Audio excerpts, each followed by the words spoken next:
Are you ready? Okay. Hello, everyone. Welcome. I'm Andrew. This is Brayden, and this is the ExtraAmo podcast. Let's get started.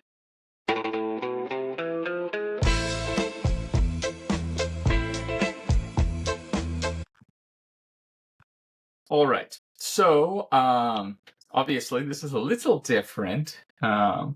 Brayden and I here are testing out a new technology, a virtual podcast, to see if it works and see if we can come up with something good over the airwaves using the power Future of the is internet. now. The future is now. The future is now.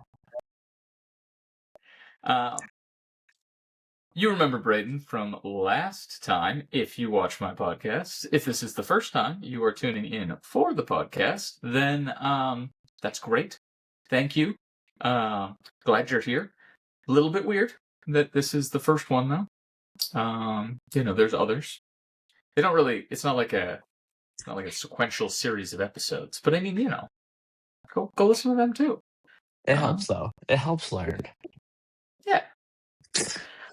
But I figured we could chat a little bit about suppressors and how they get on your guns. Because, last time you mentioned that, guns don't just get up and do things on their own. So, that is correct. Surprise! Suppressors also don't mount up to guns on their own. You have to get things that attach usually to the barrel, but sometimes not just the barrel, to get a suppressor mounted up. Now, before we go any further, I obviously have more than a couple of these things, and if I'm not mistaken, Brayden, you got a couple of these guys as well, yes? I do. Well, I guess really there's kind of like two different types, or I guess you could say two main methods, talking in generalities here, to get a suppressor mounted up to a firearm. First of which is going to be direct thread, and that's just basically screwing it on, right? Like either the suppressor has threads in the back that match the thread pitch of gun you're trying to put it on. So like, generally speaking, if it's 5.56, it's usually half by 28 threads. If it is like 308, that'd be like 5.8 by 24, right?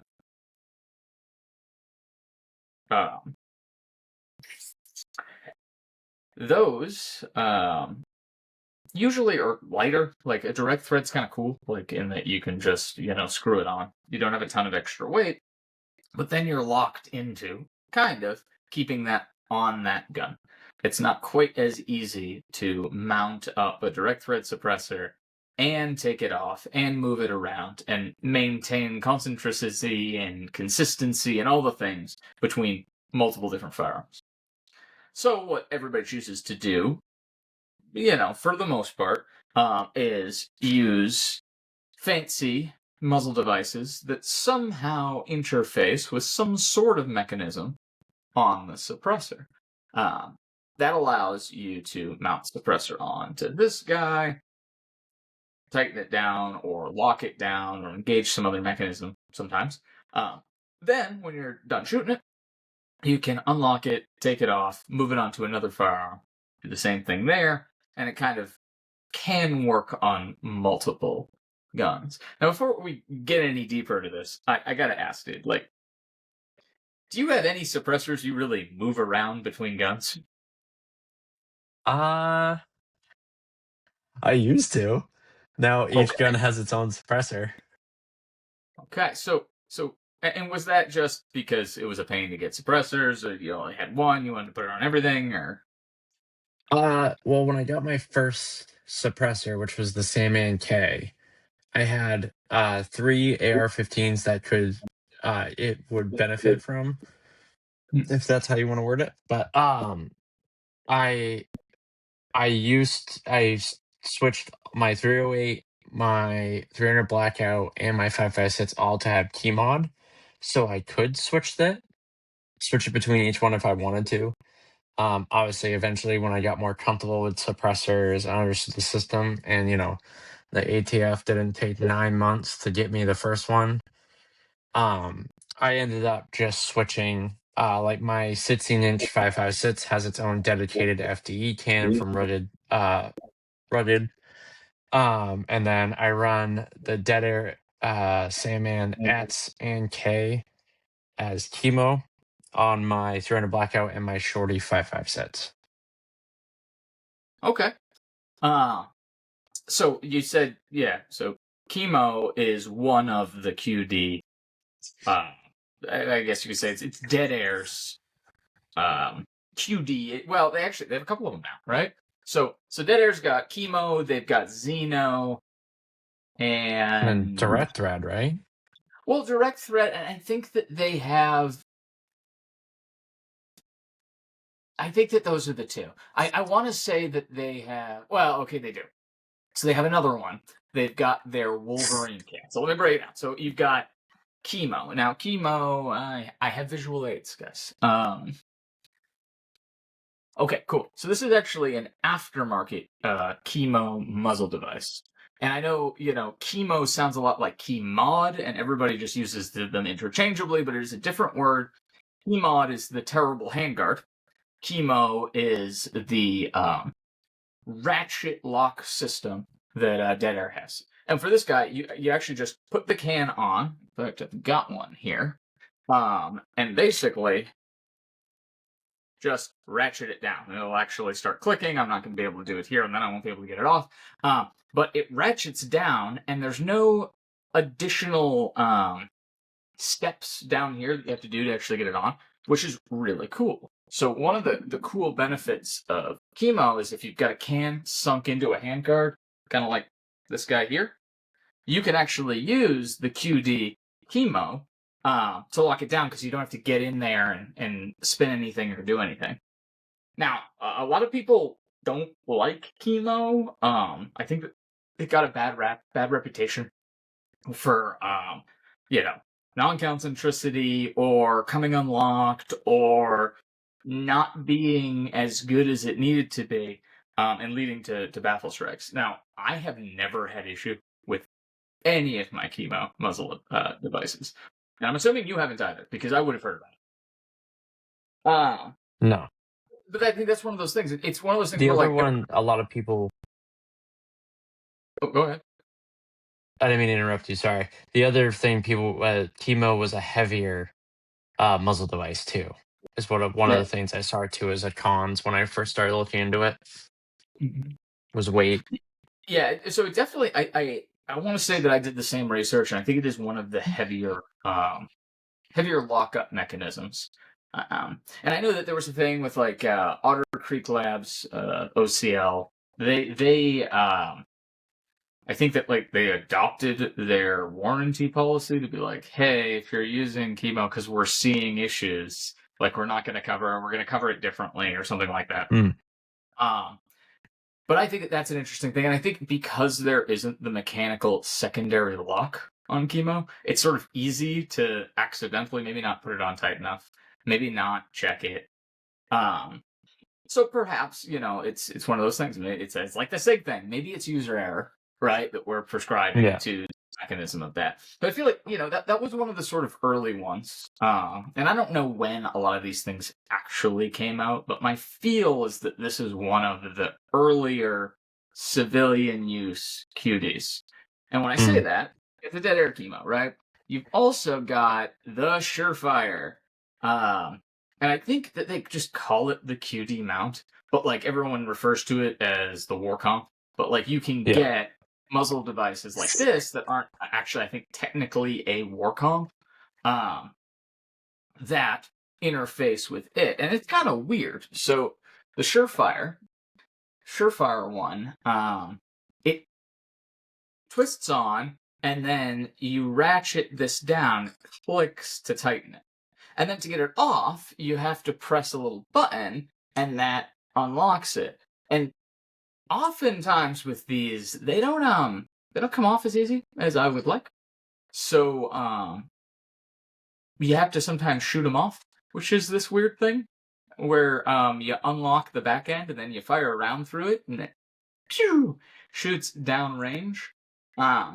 Which, has always been sort of like a novel thing. Like, oh, you have to get off your surefire, can't shoot it off. But that's pretty clearly an indicator to me that this is, when it's getting hot, when there's carbon being kicked on it, it is locking. It is basically fusing this to the muzzle device, which kind of defeats the whole purpose of a QD muzzle device if you now need to shoot it off or use tools. Now, I'll tell you guys, and you, Brayden, I just like took one of these and I unlocked it. I couldn't get it off, so I'm like, all right, cool. So I put it in a vise and I wrapped a pipe wrench around this, and I just took my whole muzzle device. So it was locked inside there. So then I had to use the pipe wrench to put it back on there so that I could take it to the range, put a round through it to shoot it off, to then, separate the two pieces. So obviously, this is not one of those ones where you have absolutely no issues. But the lockup is really strong, and it's just badass. Surefires, I mean, they've been like this industry bulletproof standard used. This is the SOCOM 5.56, right? Why is that? Because SOCOM chose it and put it on a bunch of guns to do things. But I feel like, a lot of the times we use the QD adapters, but they don't make them QD. It kind of makes it just more elaborately direct threaded. I'm assuming that you don't have any issues getting your Kibo off, right? Or have you? Oh, okay. So, if y'all watched the last podcast, which you should have, um, Andrew and I had a range day, and we were cycling through our 300 blackout builds and making sure everything was working right, see if we had to change anything or get any different parts. Um, when I got home, when I was switching my cam back onto my 5.56 and putting the K back on, I actually had a really hard issue taking that Sandman X off the 300 blackout. Now, don't get me wrong, it was just an extra tug or two, and it popped right off. But I was concerned. I thought I was gonna have to bring it into the shop and have Andrew curse me out for doing it backwards. But that's the only issue I've ever had. I've never really had any other issues. Same. I also, with my rugged suppressor as well, with their special mount, I've never really had an issue taking it off or anything like that. Yeah. I actually have. I've never really had a serious problem with chemo getting it off. I definitely have had some of mine, like after a lot of shooting, have maybe walked a thread or two off. Like they're not as tight. Maybe they've Yeah. come on click, but never gotten to the point where it was rattling or shaking or any of that. But I mean, we're talking about like a lot of time and a lot of rounds and a lot of me not checking it. Yeah. You go every few hundred rounds and you click that and one click back down. I haven't had issues there, but yeah, getting the Surefire off. I think the Surefire definitely is one of those like really bad ones for getting it off of the gun afterwards. Another one that's sort of similar. You've got the Silencer Co. ASR, which I believe stands for Active Spring Retention, if I'm not mistaken. That's kind of cool because it's got threads and it's got these grooves. The way that works is you take one of these guys, and you'd screw it on, and then this guy here, which is just sort of I guess you could call it a shackle or what have you in the back, you rotate it to lock it in. And what that ends up doing is slightly tightening something in here that engages with the grooves to lock it in place. As far as I know, this isn't a taper thread design, which is sort of the new coolness. Are you aware of how tapers work when you have a taper thread versus a regular? I haven't experienced a suppressor with that before. Okay, so the really short explanation of how a taper thread works is that as you're threading it on, right, the mating surfaces are not flat, right? So like when you actually are screwing it on, like in a regular screw, a regular bolt, if you're just thinking about like, the nuts and bolts, right? It's flat, so you're only really getting friction on a very small area where that flat that's screwing on interfaces with the shoulder or with the end of the bolt or with whatever you're bolting to. Yeah. Taper thread, where it's interfacing, is actually tapered down. And then you get sort of a funnel inside. So when you twist the taper thread on, you're getting these angles which allow for much greater surface area. Yeah. Which do a couple different things that are really kind of cool. First of which is hand tight has way more surface area and can get you to the amount of torque you really need for a good grip. Yep. And secondly, if the taper thread's set up correctly, it can do a much better job of sealing so that gases don't get past the taper and therefore into the actual threads, so you have less likelihood of carbon lock. Gotcha. Bunch of companies came out with taper threads at about the same time. I want to say that Q was the first, and I don't even know if they called it Plan B. I think that was their name for it. But you have the Q Plan B, which they only, I think, really made what they called the cherry bomb muzzle device, which is this taper thread. Yeah, that looks like this.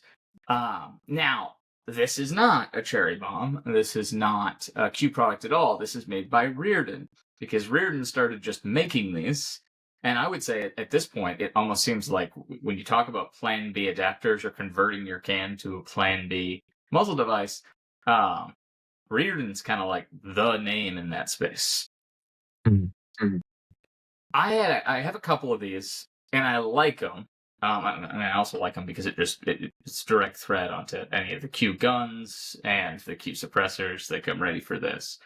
Technically, I think those companies fight each other on it, though. I think Q's like, no, that's not actually the spec. It's close, but it's not exactly right. But as far as I'm aware, and as far as I'm concerned, that they're about the same, interchangeable. But I have, and maybe it's just because I unga bunga'd it on there, but I have tightened one of these down so much that when I went to unthread it, take it off, I was actually able to take off the muzzle device with the can. Now, I don't know that I properly torqued down the muzzle device, so I'm not going to say, in this particular instance that I had, that it's a failure of the system. Yeah. But there's new shit. There is the Huxworks design. Now, this is the 308 Huxworks. This, I believe, is a taper thread design. Mm-hmm. I think. But what's cool about it is it's a reverse thread. So, when you tighten this on, you're not screwing, this way, it's the other way. So what does that get you? Well, after you've shot it a ton and you want to get it off, you're tightening the muzzle device as you take it off. So you won't unscrew this unscrewing the can, which is kind of cool. Doesn't it also prevent it from unscrewing itself after shooting a lot? Yes, and do you know why that is? I assume because of the reverse threads, but Well, it is. It is because of the reverse threads, but do you know why it self-tightens because of the reverse threads? I do not. Okay, so it at least this is what I was told. I'm no expert. I'm certainly not a mechanical engineer. But because of the way that almost all rifling is cut, right? It's got a right hand twist to it, right? So that kind of pushes it, and then when you hit the end, right, it kind of want to makes the can want to tighten it, and spin that way, right, which would be off. But if it spins that way on a reverse thread can, you're actually tightening it on. Now, I've shot a lot of Huxworks cans. I'm got a very precision gun, and I really like the 5.56K and the bigger 5.56 titanium. and the 308. Like, I love the low back pressure Luxworks cans. I think they're awesome. Yeah. They definitely get tighter when you shoot them. So I would say that, that technical mumbo jumbo seems to have some validity. But you're locked into their sort of proprietary thing. Not a lot of people made aftermarket muzzle devices. The Huxworks ones are oftentimes hard to find in the exact thread pitch you need and the exact diameter you need. For a long time, the 308 caliber ones only came in this style, and the 5.56 caliber ones only came in a spinny style. I would say, wasn't it like a twist? Yep. Yeah. And I was told, and I don't have the decibel reader to confirm this stuff. When I'm comparing cans sort of to my ear, or I go on Pew Science and I read their suppressor, silencer, sound signature standards, or whatever. Silencer sound standard. And I try to, you do that. But apparently, if you don't use the Huxworks 5.56 twisty can, or twisty muzzle device, it doesn't perform as well, because that actually, pre-turbulates or twists the air to hit the pockets in their flow-through can. So you need it. Yeah. So I Science thought is weird. was really, really cool, though, because you have, effectively, what I would say is almost a perfect solution to the suppressor thing. Because the other thing about taper threads generally is you don't need to torque them on very hard, so it also is relatively easy to take them off. And that, just makes it so that these kind of make these really elaborate locking mechanisms, in my opinion, kind of, redundant or unnecessary, or just kind of a waste of weight on guns that are already usually way too heavy. But the Huxworks thing kind of sucked. So there's something new, and this is the thing that I'm most excited about right now. I don't know that I really like combat application technology. Their marketing's a little weird, but their cans are definitely very good.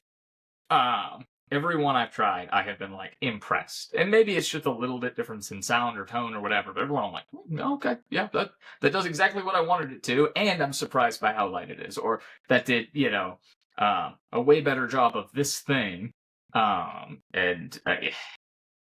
I don't know that they're any better than a Huxworks can, but to my ear, they sound a little bit better. And on my cheesy scale, they sometimes seem a little bit lighter. So I'm into them. They have a new thing I'm going to have to buy a ton of, which is the Cat Spooky. Have I told you about this, ranted about this yet? No. Okay, so really, it looks like a Reardon taper thread. It's Yeah. taper thread, Yeah. right? Nothing too fancy about it, except it's reverse cut.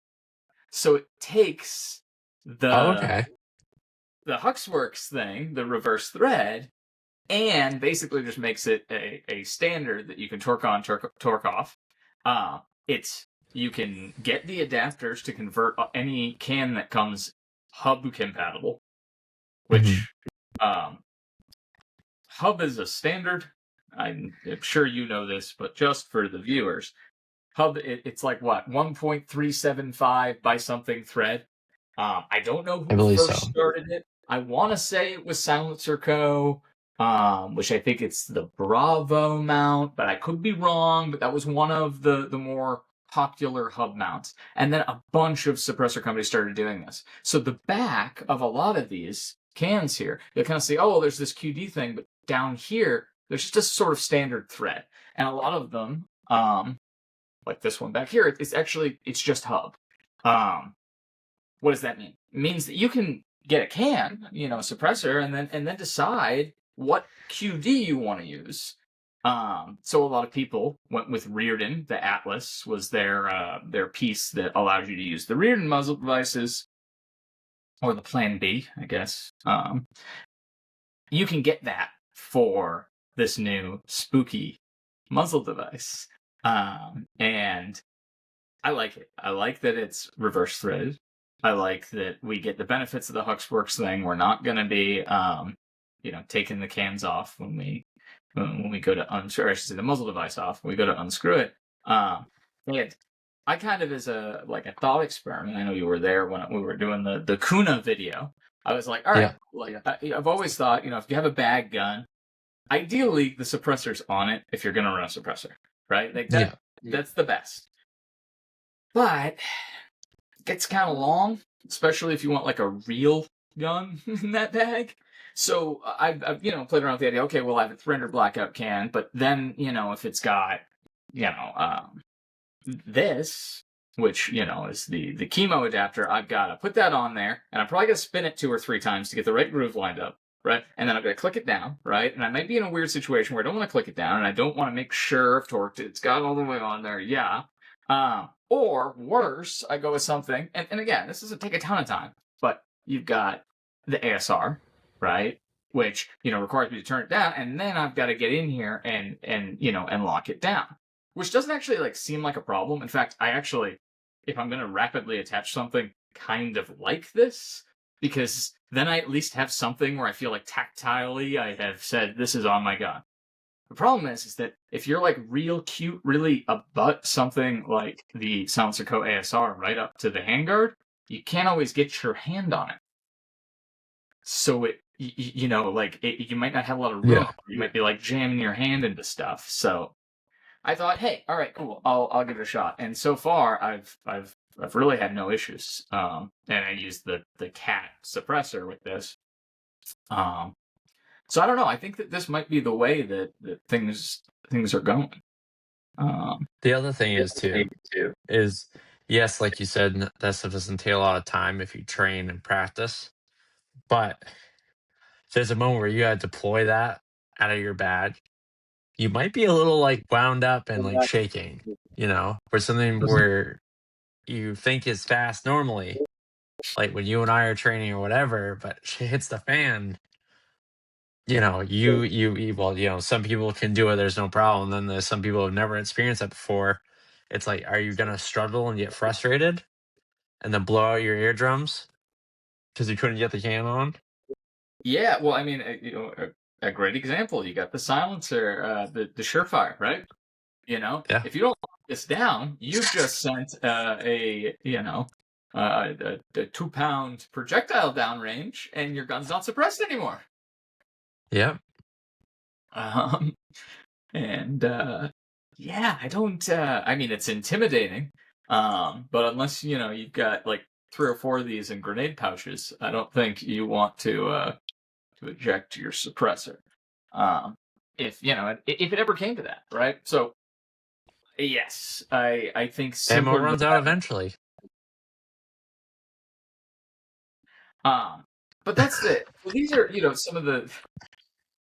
These are some of the bigger ways to attach suppressors. But then there's the more niche ones, right? And I'm sure somebody is going to complain well, hold on, you didn't talk about the Sig Sauer. You didn't talk about the clutch lock, right? And the clutch lock is great. All it is ASR that is just super engineered so that the click is just tactile. It's just perfect, right? And you gotta love it because it just feels so premium. But it's only on Sig cans, and it's only on Sig muzzle devices. And there actually is an adapter. I ordered one online that will let you adapt hub to clutch lock, but it doesn't. It actually just engages with taper threads. There's no lock on it because clutch lock is a taper thread inside and then the mechanical lock. I put it on a can and I was like, I don't know how I feel about this. So at some point, I will give it a shot, but it's low down on the project list. I don't I don't think that at this juncture any company can afford to have their own proprietary system that they don't allow others to use and interface with, and it sucks too because it's not like the hub amount that we were talking about before. It's not so awesome because they cracked the code, the 1.37 whatever. Yeah. They started using it, and now we're kind of locked into it because we want to keep having that adaptability. So there is no reason to go to new things, but going to new designs, and then making it challenging. Not having the mobile devices be readily available. Not to rag on Sig Sauer for like the 6th episode in a row, but it was really hard to get the muzzle devices that didn't suck. Like the one that came with the suppressors was like this weird, like didn't have anything for flash suppression until you screwed in like this separate piece that was like a single port break. It's just like, why you do this? And of course they're thinking, well, it doesn't matter because all their guns are coming with them. So, what are you doing? That's the thing. I never understood that because their muzzle braids always look weird to me. Because like I don't know if you want. Do you have the chemo right there? I will. Like, this is a chemo. It's actually an aftermarket. Yeah. One. But so yeah. like, but still though, like if you look how long that is, right? Yeah. The Sig ones are so short. They almost look like your oh, what was the brand? I instantly forgot it. The cat one. Yes. Yeah. It's like that short. And it's just like it looks like, on my MCS, we're taking that break off and putting the Surefire one on there. Because I don't know. To me it just looks weird. Yeah, but you're also you're trying to clone a movie gun, right? So that's another thing. But yes, the Sig. I mean, and again, like Sig makes good products. Their suppressors are good. Their whole new line of suppressors is supposed to be so whiz bang awesome. Though, again, they were announced 8 months ago, and we're still waiting for the first ones to hit the shop. Oh yeah. OG Willikers. A rep called me during the presentation, and I was like, "Yep, okay, we want some. Like, send me like one of each, or if there's like only a few SKUs, 2 of each, whatever. We'll take them, man." Still waiting. And to be honest, their boxes are pretty nice too. If you're a person of display like myself. Yes. But that's no. Their boxes for their suppressors are fine. Like, they're fine. And I'm not going to even say they're nice, because most suppressor boxes are actually very nice, right? Yeah. Their boxes for their guns are, like, terrible. So I think we have a little bit of Stockholm syndrome with Sig boxes. A little bit of like, well, hold on. Normally they give you a brown cardboard box. So for once, they have a basic box. And everybody loses their minds. Like, whoa, awesome suppressor box. I don't know. Maybe I'm just. It takes a little bit more to impress me. Yeah. Like, I like the dead air boxes. I think the graphic design, the like marketing of the dead air boxes is really good. The slip cover, the dead air logo, the shiny. It's nice. It's nice. Yeah, I'm into it. The cat. Don't even start it on the rugged boxes though. Well, so the rugged it's just box, a pull tube. Yeah, they're pretty bad. Then I thought, wow, there's no way that it could be worse than this. And then Cat, right? These freaking $1,400 suppressors. They come in the same thing, but now it's white and clear, and you can barely even tell that there's a suppressor in it. It's got like a cheesy white label on it. And inside's your suppressor wrapped up in a t-shirt. And I didn't even get asked what size I want. Isn't it also socks too? Don't they send socks sometimes? I haven't gotten any socks. I've only gotten t-shirts. But I thought I seen them put socks in their stuff. I might have to track some down, because I actually really do like the t-shirts. Like a high quality, like, you know what I mean? Like a soft t-shirt, not like a low quality t-shirt. Yeah. So yeah, if you're thinking about buying a cat, let me tell you, I don't know about the cans, but the t-shirts are great. Get them for the t-shirts, guys. Very nice. But yeah, no, I'm with you. I think proprietary is weird, but also sometimes there's really good reasons for it, right? So like pistol cans, and quickly attaching them to things like subguns, or even to carry pistols, right? I'm a big fan of the Griffin camlock. I think I'm the only person on the planet who's a fan of Griffin camlock. So let me explain what that is. It's a thing you put on the end of your pistol barrel that almost looks like a QD muzzle device. Now, I should preface here. Hey, yeah, he's got one. Now that's Easy Lock, which is the smarter. Like if you like your stuff, you should really go with the Easy Lock. But it's an extra couple turns, and it's a little bit slower. Um, It's fine. If you train, it's fine. all right. Do you have a can handy to put on that so that we can? You Oh keep wait, hold talking, on. I'll Let's grab go one. on YouTube. Use going on YouTube. You can't demonstrate that. I lied. Ah, Don't do it. that's right. Don't do it. But it is a fairly easy process. You basically just twist it on. The cam lock's cool because it's interrupted thread. So you put it on, and you do like a half rotation, and it's locked. It likes Yes. to walk off, so you got to be checking it. But it's a very svelte system. If you're concealed carrying a suppressor, which I think practically no one does, it's really cool to be able to quickly attach that suppressor, because on a pistol, most of the time you're not quite direct threading. You're direct threading to a piston. You wanna explain how a piston works, Bryn? So when Andrew taught me how a piston works, right?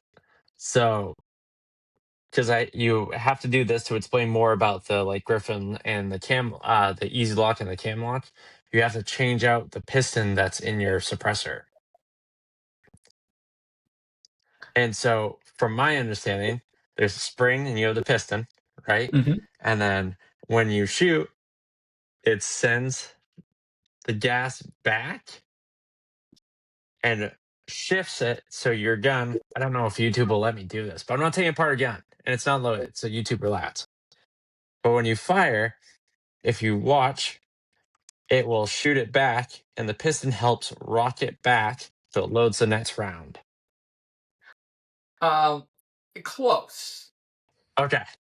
very close. So, because on pistols, right, the barrel actually has to tilt a little bit, right, to actually unlock, which I believe is a Browning design. I can John Moses. demonstrate that. Yeah. So you see how it's kind of up at an angle. So yeah, John Moses Browning, who invented, like Samuel Colt, John Moses Browning, and like Eugene Stoner, and what will it say, Mikhail Kalashnikov. They invented just about everything you see these days and how they work and the mechanisms of them. It's all just rehashing of how they put stuff together. It's kind of wild how miraculously small numbers of people have invented every gun ever. But when the pistol barrel's going to go up, and if you add a ton of weight to the end, like say a suppressor, it prevents the barrel from going up, which prevents the slide from going over it, right? So it never unlocks. So it can cause malfunctions.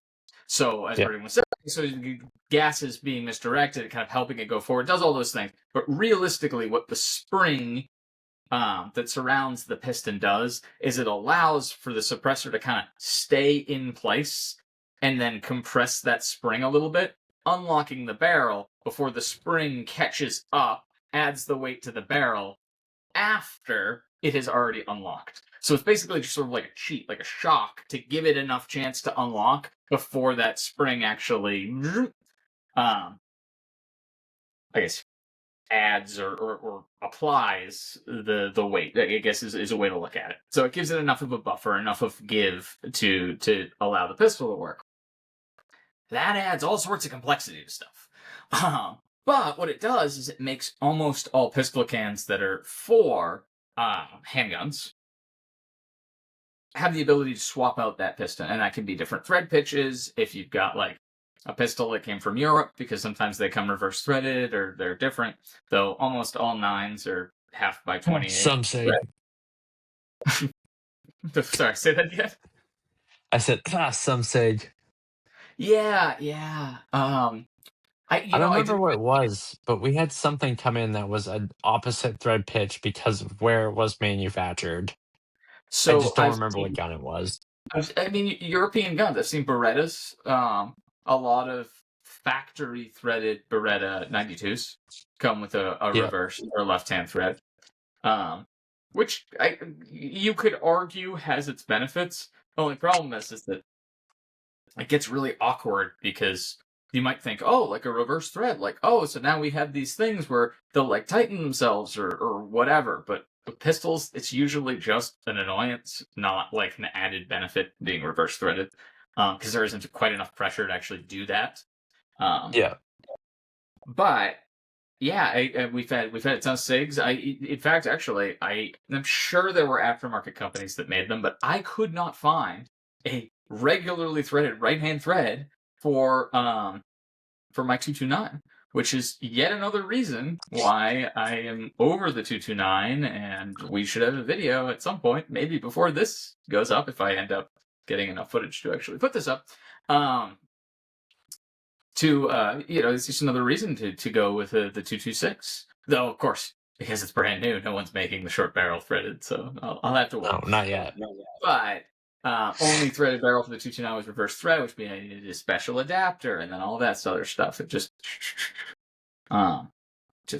extends out. I thought your barrel had extra stuff on it when I saw it. Yes. Well, and I used the Griffin cam lock so I could QD the suppressor. So for pistols, but also for like subguns, right? Like an MP5.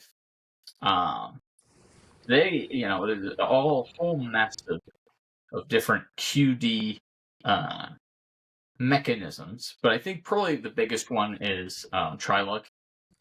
You know what that looks like, right? Yeah, that's the only one I pretty much know of, but I have yet to experience So pistol yeah, so carbine stuff. Trilug's pretty cool. I'm sure I have something around here that's Trilug that I could grab, but the way it works is that it's basically just like these three divots, and there's a spring inside. So when you put it in, you just press it on and then rotate it a little bit, and it locks in place. It really behaves more like a fixed barrel or a direct thread than it does like the things we're talking about with the pistons. And that's kind of the weird thing. So you get pistol cans sometimes that are designed to be direct threaded or QD'd on, but won't work on a tilt barrel pistol. So, like, example that pops to mind is the Dead Air Wolverine, right? That can is really like for pistol caliber carbines, for an MP5 machine gun. There are ways to convert it and put a booster in it, and so booster's another name for the piston, right? It's usually sort of used synonymously for the spring, the piston, and whatever thread stuff to keep it all together you need. So people call it a booster. I think I have a piston. Technical term is a Nielsen device. It lets them work with pistols, but it gets real confusing. There's so many different ways to attach suppressors. Oh, what do we got here? Yes, okay, so that's it's super greased up, so I don't want to pull it out, but yeah. So that was the original piston. Yeah. And that is just the threads. And usually, and this is the thing, so like when people say piston, yes, technically that is the piston piece. But when they talk about having a piston, they usually mean it in combination with a spring as well, because it kind of, you need the whole mechanism. But what you could do is if you wanted it to put it on something that doesn't need the spring, you can use a fixed barrel spacer, stick that on there, direct thread it on. So different ways to do suppressory things. And there's some other weird ones too, like BMT, the TP9, right? Where like it's a different mount for their suppressor because they wanted to like extend the tactical rail out in the bottom, so it actually is like attached to this. That's cool, right? Completely unique use case for that can on that gun. Rock and roll. I believe you can only use that can on that gun. Yep. I got some bad news in that department, but also good news in that department. It looks like they're only making the titanium can now. But I am getting one for the shop that you might be interested in. I thought, oh geez. So to explain what I mean, right? A lot of people don't like titanium cans because they don't consider them to be like duty rated or like you can shoot them very much, right? because the That's this guy titanium right here. is not quite as rugged as like an Inconel or other things you can make suppressors out of. Even stainless steel, it would, is more preferable for hard use. But what I didn't know is that the B&T TP9 cam it actually has an Inconel blast baffle, so it's not all titanium. Okay. So the first basically like catch thing inside the can is made of that Yeah. crazy material that can withstand all the things. So the titanium is just for the rest of it for heat mitigation and reduction of weight. So But is it the color titanium or is it black? they're all gray. They're all gray, man. I don't know what to tell you. I'm It's spray titanium. paint. I'm spray paint. I was gonna say, yeah. I mean, spray paint, go. Like, Rattle can it, man. hot take here. If I have a black gun, I want the can to be black. I don't want it to be gray. I don't want it to be silver. I don't want, like, my 16-inch is FDE, right? So the can's FDE. Matching is important. And Okay, B&T doesn't get it. They don't get it. the TP9 comes in gray. Gross. Don't say those words to me. Yeah, that makes me want to vomit. Matching, man. I was just trying to help. I feel Uh, like if somebody who owns a gray gun, right? You're gray mhm. out. You're the gray man, right? Like, I want to know. Comment down below. I want to know who you are and why you do it. So, this is a good segue. Have you ever spray painted a gun? No, God, it makes me so nervous. You've seen my spray painted guns before. You make it look so professional. I don't. I think your standards are just incredibly low. Yeah. So I a lot of my guns I don't spray paint. Like I'm not that guy who thinks every gun, you just take it, you gotta spray paint it, then you can go take it out of the woods, disappear. I'm not into that. Yeah. So I don't get obsessed with that by any stretch of the imagination. But sometimes, yeah, you should have a gun. It's just whatever. You tiger stripe it, man. It's fine. It's fine. All right. Well, we'll talk about that down the road. Yeah. I will say though, since we are on the subject of suppressors, if you spray paint, even with the high heat stuff, a suppressor, it is inevitably gonna kind of burn off and get really, really gross looking. I rattle cam to Hooksworks, and it's a very nice orange color now. It's like an orangey camo, but it's cool because I sunk it into a handguard, and I definitely got to do a video on that particular build. I think it's good. Spray paint it's great. But Would you tape up the engraving so that it doesn't like get covered? colors, Yeah. yeah. So what I usually do is I tape off areas I don't want caked in paint, and then I go back in with like a sponge brush. And so like after I'm like done with the first coat or whatever, I usually what I Yeah. do is I'll tape up stuff and I'll spray it all the lightest color I'm going to use, which is usually like an FD or 10. And then Yeah. I start layering stuff over it. So I'll go to like the lightest green I'm going to use, to a darker green, to a light brown, to a darker brown, to even a black. And I Mhm. layer it that way, and I'll just grab some vegetation and lay it over, and just And sometimes it comes out terrible. You got to do it 2 or 3 times, but I usually give it 10 to 15 minutes between colors to dry. But when I get to the end, or I get to the point where that area is good enough, I'll pull the tape off, and then I'll just like spray paint on like a piece of cardboard or something, and I'll sponge brush the Yeah. areas back in, because it's really obvious when you have like black or FD or whatever that's just flat and like the rest of it's spray Yeah. painted. But I'm not super picky about that though. I'll just you get a little you kind of make it look messy. That's what camo looks like. It's messy. It's gross, right? It's like the woods. So yeah, that works. But suppressors, let's stay on topic. There are some other cool, like, niche ways to attach suppressors. We talked about one in a video that might be up before this goes live, JK Armament with their 12 gauge suppressor actually kind of interfaces. It's I believe it's a taper thread system, but I don't know for sure. That then threads into shotguns choke threads inside the barrel.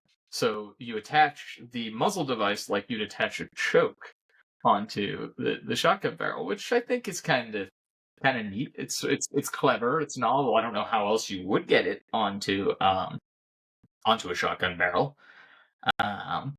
There's also what else is there that's weird and proprietary? The Dead Air Wolverine can. That's sorry, not Wolverine. No, it's a Wolverine. Oh, For the I said AK? Wolverine earlier. I should have said Wolfman. Wolfman is the 9mm can. Wolverine's the AK can. That's got a really elaborate contraption to like swap out the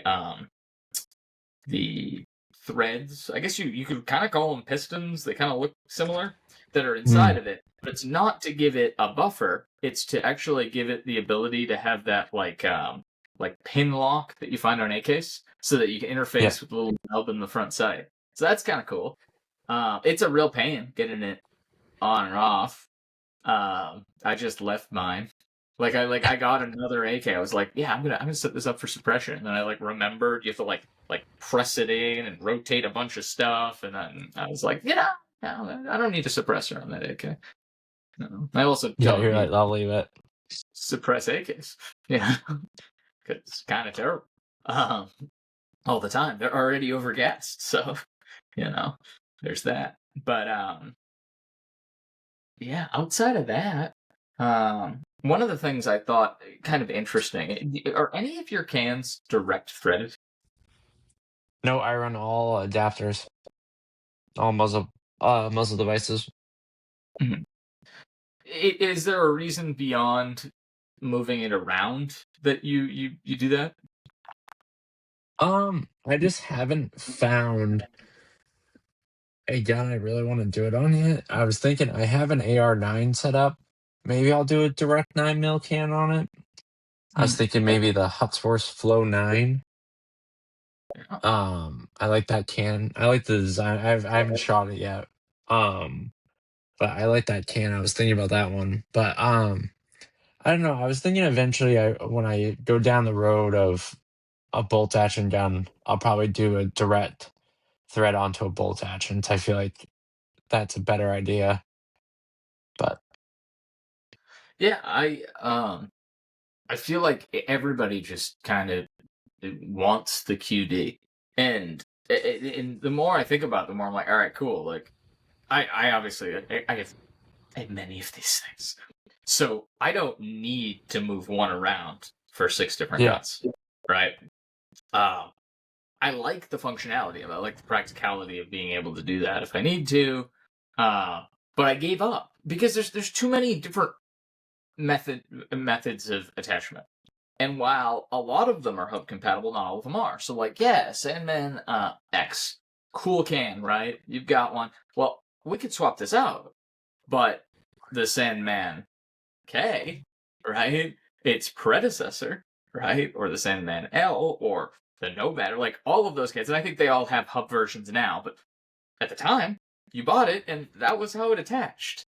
So you don't get the choice to switch it. So then, if you have the can, you got to have that QD. And so it's like, in a perfect world, all of my stuff would be one. It'd all be the Cat Spooky right now. In 6 months, probably something else, right? But I'm going to have some of these, and I'm going to have some of these. So, I guess and then once you start thinking that way, I start thinking, all right, then why am I not just direct threading this? I could save a couple ounces, right? Which is a lot of weight, right? You're talking about, I mean, it isn't, right? It's not inconsequential, but we're talking about a couple ounces here, a couple ounces here, a couple ounces here, then you've got a pound, and that'll drastically change how a rifle feels. It's a great way to reduce weight with very little, if any, performance hit, right? But, and I was wondering if you were going to bring it up, there is the idea that running a muzzle brake is a sacrificial first baffle it drives me wild, man. Okay. Yeah, If you buy I was not going to bring it up. if you buy a suppressor where you need a sacrificial muzzle brake inside there, right? Then that suppressor will also have problems, just in a different place. Instead of hitting that front baffle, that brake is redirecting the gas to the side. So you can't see it as well when you look in the can, but if you go in there with a little stethoscope, whatever those things are called, you will see the same erosion. It's just on the sides. The gas is going in there. If it can't handle the pressure, it's messing something up. And yeah, over time, suppressors erode. And usually, the average person, anyways, and even really professionals, don't use them enough to erode them enough that the performance is affected enough that you aren't ready to buy a new freaking can by the time it's a problem. Yeah. I mean, people talk about these Surefire, SOCOM, RC2, yay, 100,000 rounds. That's a lot of money. That's like many tens of thousands of dollars in ammo, even if you're getting a good deal. So, like, Whoa, lifetime warranty. What are you talking about? I get it. And even the brands that are in this space, the suppressor space, that talk about, like, people are like, oh, the way that their customer service is terrible. They all, for the most part, will either completely repair issues or erosion, or like really hook you up if they can't repair it. I mean, and again, yes, it sucks. You just bought a suppressor, you only have one, something bad happens, you erode the crap out of it, you're running some weird Russian ammo that says, suppressor kill for dumb capitalists on the side or something, right? And then you're without a suppressor for 9 months. The company's backlogged because, for the first time in forever, it's a $0 transfer tax starting in January, right? So I get it. That sucks. But I've seen very, very few instances where the companies that make suppressors don't take care of their customers. So it's like this weird phobia. Like, we were so scared that we would. Oh, and I've been told by people like, oh yeah, it's so cool that you've got the war comp, but I really want the brake, man, because I'm just worried that I'm gonna break the only can that, like, realistically will go well over 100,000 rounds. Only my blast baffle. I gotta protect it. So I I don't know, man. I think we're getting to the point here where this debate on how you attach your suppressor is sort of whatever you want. I mean, all of the taper threads are good. And I hate shooting a gun. Like, so if you are gonna take the suppressor off now, okay. So by the way, this is hello, I'm Andrew. Welcome to the ExtraAmo rant. Okay, about things, but I was just about to say that. dude. So everybody says I need a QD muzzle device for my suppressor because I'm gonna take it off, right? And sometimes I'll shoot it unsuppressed. I'm like, once you start shooting suppressed, that isn't happening. I'm telling you right now, it's not gonna happen, right? The only time it would happen, you're doing like high round counts in an environment that generally you're gonna want the can more. Like, everybody tells me, they're like, oh yeah, but I had to do some CQB stuff. I'm like, going inside? You shoot your shorty 5.56 without a can? Well, it's hot. I want you short. And I'm like, okay, whatever. Right? Like, at that point, you're not gonna win. So to summarize, Angry Andrew, right? They are a tool for our firearms. Use them like they are a tool. Do not baby them and do not safe queen them. It's not your grandpa's 1911 from World War II or World War I where you want to keep it all nice and pretty. It's a goddamn tool. Beat the shit out of it. So I completely agree. And across the board with guns, it's why I run. No, it's not on the wall right now, but it's why I run my 226 Reserve. Like, it's a tool. It's gorgeous. It's got this cool shiny finish. It's awesome. And now it's got a cool shiny finish with a bunch of scratches. Because I ran in a match and I had to go down on the ground on cement and roll over, and guess what? Scratched the shit out of the side of my real nice gun. Yeah, I mean, can you imagine showing up to like a work site, like as a builder, right? And just being like, "Whoa, hey, hold on, I need a sacrificial, a punch when I'm putting nails in with my hammer because I wouldn't want my hammer to get damaged by the nail. I got to use it's like, what are you doing? Um, but to finish my ranty point, you're gonna take the suppressor off. And because of the sacrificial blast baffle, now you're running a break on a shotgun for inside use, right? Which has always been the hilarious thing to me, which is like, oh, okay, yeah, I want to be able to shoot it with the with the suppressor off, so let's make that terrible, just so that we can maybe save our suppressors. With most people not shooting very much, and if you do shoot that much, then it's the ammo, it's the range time. It's like you're not gonna be worried about the can. You're gonna get a new one, right? If Yeah. you spend $1,000 in ammo, you can probably afford another $1,000 can. Not to say, and not to be elitist. Like, I get it, right? That can be a huge expense, but I'm also a big fan of the zero cost training techniques. The dry fire, like freaking the Mantis system, dude. Uh, um, but anyway, if there's one takeaway here, besides the fact that Andrew gets angry when people try to tell him about how to attach the suppressors, it's that there are a lot of good options now. Do your research. Go to a store like the store I work at that has the information, can walk you through these things. But do the research because there's a lot of options out there, and realistically, you're not gonna lose if you pick most of them. Because they all kind of work. Yeah, chemo's a little heavy, and if you don't do it right, maybe it walks out. All right, cool. Also, Dead Air is really good, especially after all the drama with the Sierra 5 a few years back. They're really good at taking care of their customers. So if something happens, they're gonna hook you up. But I like it. I like chemo a lot. Like it's one of my favorite attachment methods, especially because I love the idea of the sunk can thing. So if I do end up putting it inside of a handguard where I can't get to it, there's no other lock. That's awesome. So that's really cool. Some of the newer ones, the taper threads, the reverse threads, that's cool stuff. But I will say it's expensive, right? You go out and you replace all your stuff with Reardon or Spooky. I mean, it is not a cheap way to attach a suppressor. But I guess, in conclusion here, at least on this particular topic, I think it's one of those pick what you're gonna pick, knowing what the pros and cons are. Right? There isn't a best. There isn't this is obviously the clear winner. I don't think that exists. Unless you have an opinion on that, Brayden. What do you think? Here's my thing. Right. So I mostly have key mod, right? So my favor is to go into key mod immediately. You keep Like, saying chemo. It's chemo. oh, chemo, my bad. But yes.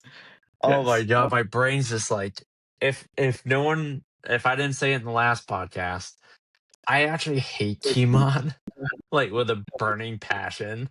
And I hate the fact that like one of Andrew's like cooler guns is freaking key mod. I hate it.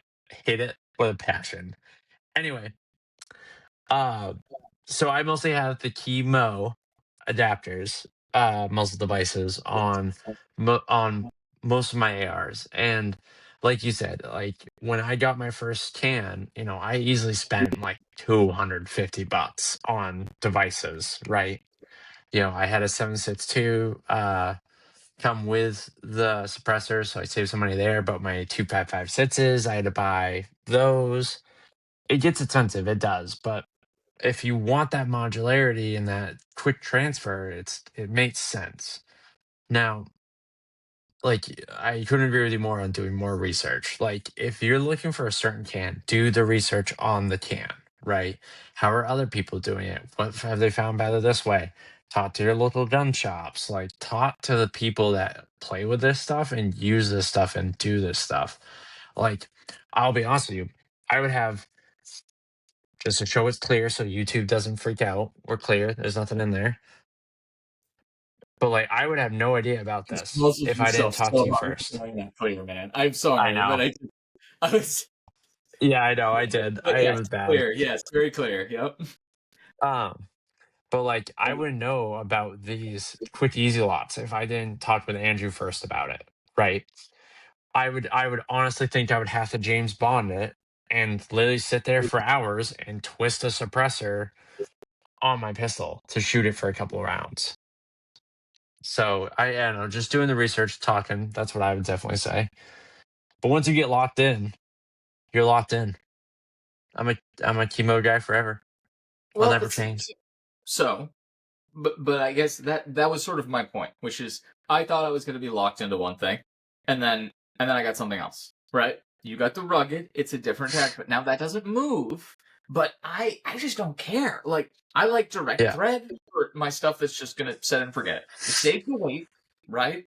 And it's just direct threaded on. And a lot of you might be thinking, well, hold on. Andrew was talking about all this cool taper thread stuff, all this fantastic. Hey, you know what? They make those. They make direct thread adapters that are tapered, right? So if the barrel supports it, you can actually get a taper thread that's just direct threaded on. Super lightweight. Make them out of titanium, you know? It may or may not be how I got my PTR vent on that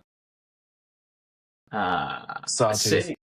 Sawtooth, yes. Saved me another ounce or 2 or 3 ounces, whatever it was. Titanium, all this cool stuff. Though actually, I think that wasn't taper thread. I think it was just a titanium mount because it is a proof research barrel and a SIG barrel. The SIG barrels come tapered, proof don't. So there is that. But no, I think it's as suppressors, especially again when the transfer tax is going away, right? So these are going to become more and more prevalent, and I would expect more and more people would have more than one, right? And maybe they just live on the gun they live on, and that's okay. Yeah. But yeah, no, I get what you're saying though. Once you're into something, once you've established this is the thing, it's hard to get out of it. But there's cool new stuff out there, so open your mind, Rick.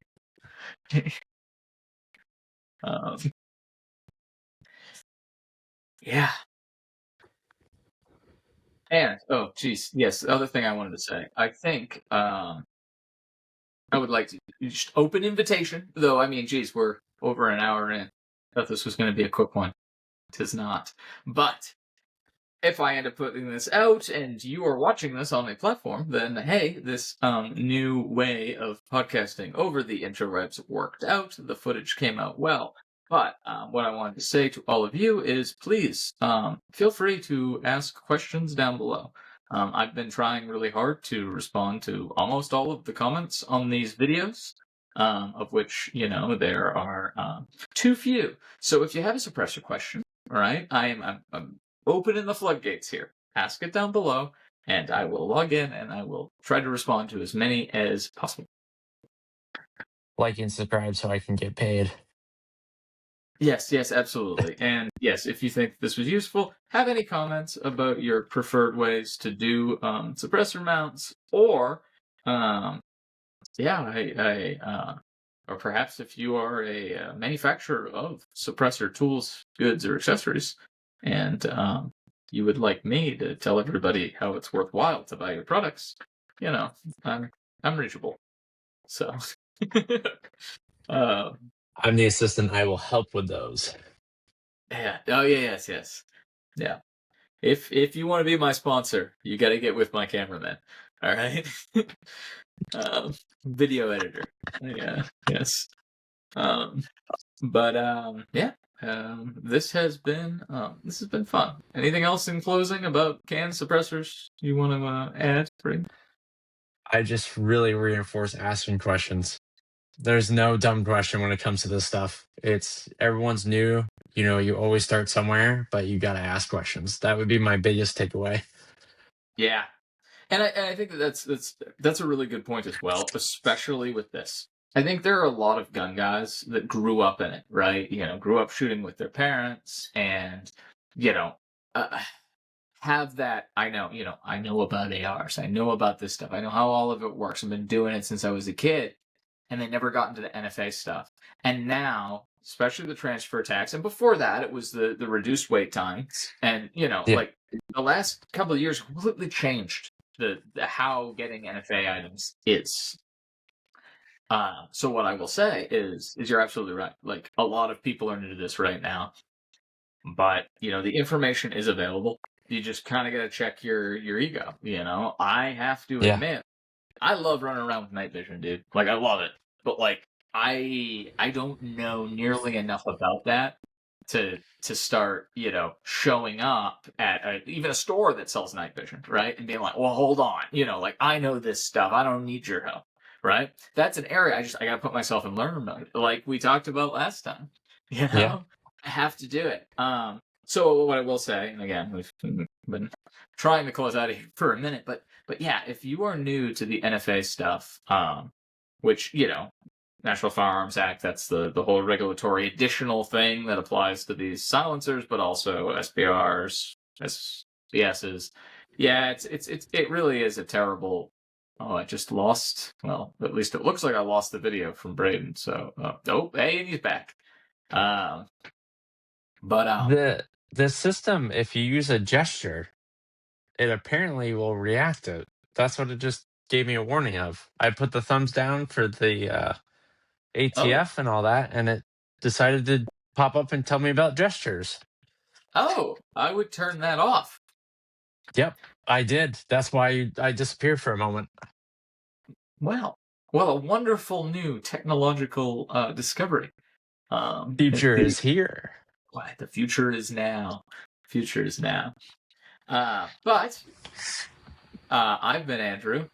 He's been Brayden. This is the Extra Ammo podcast. Like, subscribe, do all those things. Hit the bell. I don't know. Just